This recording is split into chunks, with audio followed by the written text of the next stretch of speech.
how to ride a motorcycle in just under 4 minutes. That's what I'm going to be teaching you today. It's so simple. Don't overcomplicate it. Don't overthink it. Just listen to me. This is my 2022 Honda Grom that I'm going to be teaching you on today. And there's a couple of things that are really important whenever you're first learning to ride a motorcycle. Number one is identifying what lever does what. This lever is your clutch on the left-hand side. This lever on the right is your front brake. There are two shafts coming out of the side of your motorcycle. One is a rear brake, the other is a shifter. This is your shift side, this is your brake side. It's that simple. What everyone struggles with the most is taking off on a motorcycle. And that's because a clutch sometimes can be difficult to learn. But I'm here to make it easy for you. Some will tell you to add throttle while you're letting the clutch out, but that's just so complex for the first timers. You don't even have to do that. Just slowly let your clutch out and the bike will slowly, suddenly, magically start moving. Look at that. We're on a roll. We're going a whopping 3 miles per hour. Once more, no throttle. The bike is just pulling me forward all on its own.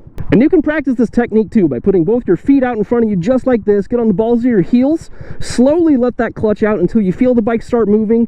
Let it pull you forward and slowly roll to the balls of your feet. Once you've reached this point, simply back the motorcycle up with the balls of your feet, go back to your heels, rinse, and repeat. Back forward again to the balls of your feet. Practice that exercise a handful of times until you've gotten comfortable with what's called the friction zone, which is where your clutch grabs or bites. And always remember to strap your helmet before you start riding. Once you've got that portion down and you're finding it easier and easier to find that friction zone, then you can let out all the way on it and do like I did earlier and just let the bike pull you forward, pick your feet up, and you'll find that the nature of two wheels naturally just wants to stay up all on its own. Once you have mastered that, then we will add the throttle. So you can get on the balls of your feet again, find that friction zone, and once you feel the bike start biting, don't let it pull you. Resist with the heels of your feet and you'll feel the bike struggling. That's whenever you add throttle, right here.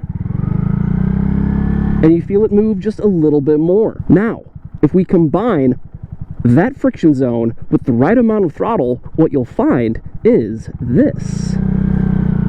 And that's a smooth takeoff every single time. And as you're adding that throttle, you want to slowly disengage the clutch completely. And if you want to disconnect power from your engine and stop the motor from pushing you forward, just simply pull the clutch in. You'll hear the bike rev up.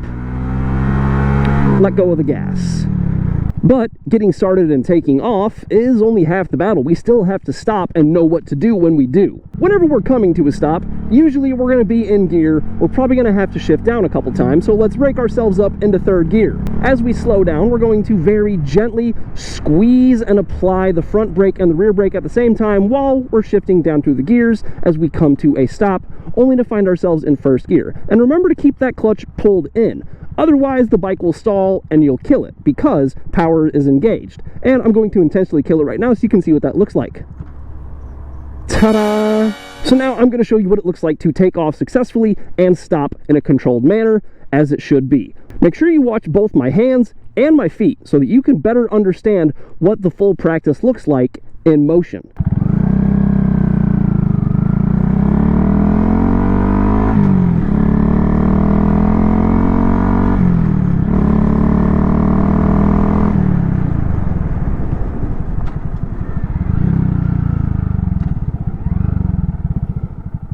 And those are the basics of how to ride a motorcycle in just under 4 minutes.